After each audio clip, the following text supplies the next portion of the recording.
Okay? Counter-Strike 2 is a great example of a game that's simple to pick up and play, but exceptionally hard to master. However, there are a lot of settings, tips and tricks that can accelerate that learning curve for you, helping to give you a big head start. So I've gone away, researched, tested, experimented, and in this video, I'm going to share with you what I found, hopefully making your life just a little bit easier. Start with mouse sensitivity. When it comes to this setting, make sure that you find a sensitivity that feels comfortable to you. I play 800 DPI, 1 sensitivity in-game. I find it's a nice balance between speed and accuracy, erring on the lower side. But one setting that's often overlooked is zoom sensitivity. There aren't many zoom guns in the game, the AWP and the Scout being the biggest two. But you can tweak this to be either above 1 if you want a bit more speed with that scope, or lower for more control. It's a nice way of having a more specific feel to the scope guns compared to the normal rifle, so play around with it. I go for 0.8. Crosshair settings next, and I'm going to show you what I use to start with. I like these settings, this crosshair. It gives me great visibility and accuracy without being distracting. It's a tough one because it comes down to personal preference, of course. Some players have really small crosshairs with no gap, other players go the opposite way. Some players have a dot, others don't. One thing I would say though, especially for new players, is to stick with one of the simple crosshairs. Static crosshairs may seem boring, but I still think that it's the best option overall. Dynamic can be good because there is one dynamic crosshair that expands when you're moving, so it can be a good indicator of when you stop moving completely, so you know that you can shoot accurately. But I would still always recommend static. Maybe it's just the old school CS purist in me. Having said that, I'll go back to my original point. Use what feels good for you. There's no right or wrong here, just please don't use something crazy like this. Okay, maybe for one round, just to wind your mates up. And let's just quickly talk about peeking too, because there's something very important you need to know here. In CS2, the player models lean ever so slightly to the right because of the way they hold the weapons, and the player camera isn't quite centered. This means that you need to be careful when peeking certain angles, because sometimes enemies can see you way before you can see them. This is made far more obvious when you're closer to a surface that you're peeking from. There isn't all that much you can do about this though to alleviate it, apart from avoiding slow movements when checking angles, because that's when you'll get caught at the most. Just know that sometimes you won't be able to see an enemy, but they can see you, and vice versa. Moving on, video settings, and these are pretty straightforward but very important. First of all, people should run their game in their monitor's native resolution, so 1080p or 1440p would be the most common. Some people do choose to use lower resolutions. That's their preference, of course, but make sure that your monitor hertz or refresh rate are set to the maximum possible in-game, and double check that on Windows 2 so you've got the smoothest gameplay experience.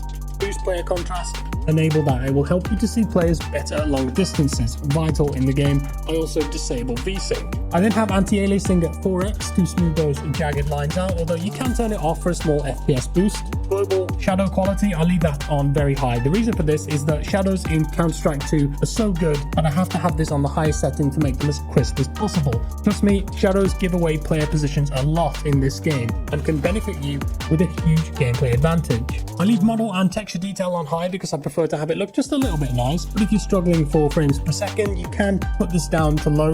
Texture filtering on 4x, you can knock it down to bilinear if you want, but most players aren't going to notice a big dip in performance there. Shaded detail and particle detail on low. This is an important one, especially with Molotovs or incendiary grenades. You can really notice the difference between low and high particle detail. Low makes it so much easier to see through the smoke effect. Ambient occlusion, probably best to turn off for most players, but having it on medium can also improve the lighting and in turn shadows, if you've got some horsepower left to spare in your GPU. I have HDR on performance, although there was a bug with this setting that seems to be fixed now, and make sure that super resolution is disabled and NVIDIA Reflex is either enabled or enabled plus boost. This setting will give you the lowest input latency possible. Why is this important? Simply put, lower system latency means that you'll be able to see and react to enemies quicker. And yeah, we're talking milliseconds, but in a game like Counter-Strike 2, milliseconds can be vital, especially when you add everything together, factoring server latency and your ping into the equation as well.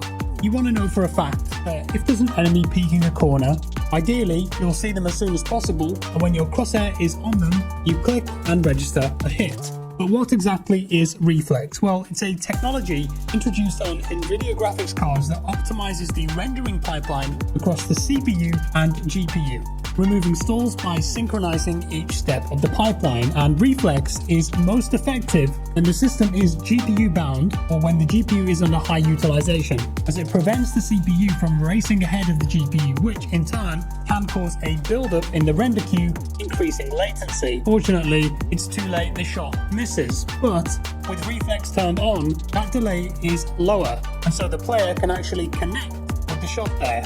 These milliseconds can also gain us a better chance of seeing peeking and reacting to peeking players sooner, like we showed earlier on in the video. In this particular example, the delay is reduced from 55 milliseconds to 16 milliseconds with Reflex turned on. Interestingly, this feature is compatible with GeForce GPUs going back to the 900 series too, like the classic GTX 980. However, if you're in the market for something a bit more modern to use with Reflex, that'll get you around 200 FPS at 1080p on CS2, and you could consider the GeForce 4060 or 4060 Ti for a highly competitive experience. Here on Dust 2 Deathmatch with maxed out graphics at 1080p, I was averaging around 220 to 260 FPS on a 4060 Ti, and there's a link below if you're interested in checking those out for yourself. With that said, thanks again to Nvidia for sponsoring that section of the video. Okay, going back to the menu, one of the biggest pieces of advice that I could possibly give any new players or seasoned players alike is to bind keys to specific grenades. In CS2, you're going to be throwing flashbangs, smoke grenades, molotovs, and HEs regularly. The game moves fast, and you don't want to be that guy scrolling through grenades with your mouse wheel to find the right one, especially if you're trying to quickly find a smoke to extinguish a Molotov. Please do this. Go ahead, bind specific keys to grenades. For example, I use F for flashbang, T for smoke, R for frag. It doesn't matter what they are as long as they're comfortable for you. That way, you'll always have the option to quickly switch to them when you need them. Oh, and I'd also recommend making some radar changes. Make it as big as you feel comfortable with. Don't center it around the player and zoom it out. This way, you can see pretty much the entire radar, and when enemies are spotted, you're going to be able to instantly see exactly where they are on the map in that moment. Now, you might think, well, if I'm playing with a team that's got good communication, surely that's not all that important, but sadly, that's not always the case, and even if it is, say you're playing apps on Inferno as CT, it's good information to see 3 dots pop up on the minimap, as it's information that you wouldn't have had otherwise if your minimap was zoomed all the way in. You just get the red things on the outskirts of it. So it's just fine-tuning the information a bit, and that can lead to big gains.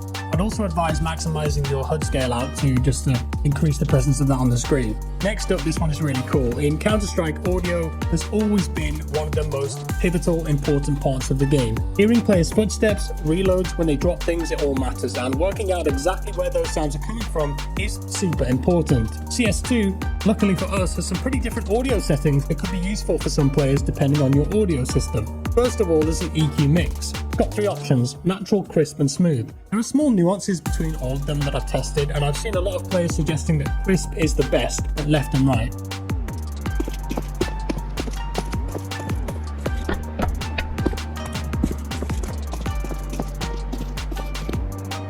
And then 50% left and right.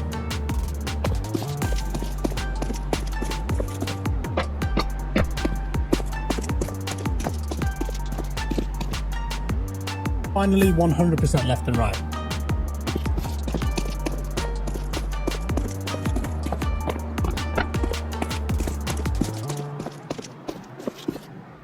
Certainly some differences there. And from my testing, it seemed that a setting of 50%, I think that's a bit too harsh, but maybe you'll like that. Perspective correction, on the other hand, determines how the game handles audio outside of your field of view. Supposedly, this makes the game sound a bit more like CSGO, and after my testing, I'm going to leave this set to no. Overall audio, I'm a bit reluctant to tell someone exactly what to use and say this is the best setting, because everyone's got different audio setups. It's more of an individual thing, but I've shared what I use, what I prefer. So play around with these settings yourself and pick what you think works best for you. How about the position of your gun too? I would recommend tweaking this. If you go to the options and then item, you can change your view model position between desktop, couch, and classic. I personally prefer classic, which is more to the right, while desktop is more to the left, and couch As much a deathmatch in CS2 though is that it's not really great. It's a free-for-all and you spend more time being shot in the back and reloading than actually getting kills. It's not really how you play real games, so DM can sometimes get you into bad habits. Description below. Once you've got it installed, it's a great way to warm up your aim. You can change loads of settings here to make it a bit more realistic in terms of the armor and movement, and it can be a very good way of getting your muscle memory locked in, especially if you just change certain settings like your sensitivity. Remember to practice with multiple guns though, not just the AK, and you can enable head armor too, so that will get you a more realistic practice experience with the M4. So only people who sign up to the service can play on that server. And there are numerous modes that you can test out, but Crossfire, for example, puts you in a scenario where bots peek towards you in a semi-realistic way from various angles. If you kill all the bots, it cycles through to the next spot on the map and you do it all over again. But what is it? What does it mean? Well, in CS2, your player model has a little bit of movement inertia. That means that when you move, either forwards or sideways, when you let go of that movement key,